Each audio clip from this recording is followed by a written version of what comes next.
আগে চেক করো, তারপরে বিশ্বাস করবা, ঠিক কিনা? তাহলে এখন থেকে একটা কিছু শুনলে বিশ্বাস করবেন।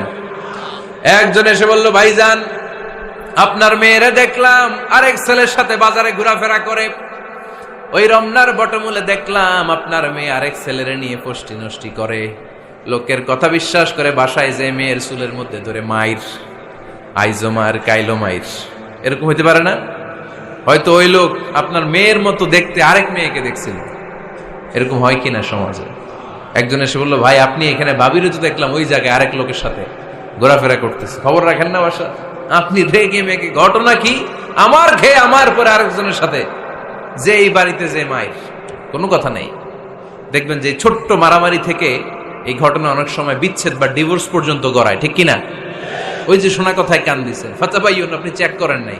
হয়তো আপনার স্ত্রীর মতো দেখতে বা আপনার স্ত্রী যে জামা পরে, যে পোশাক পরে, এরকম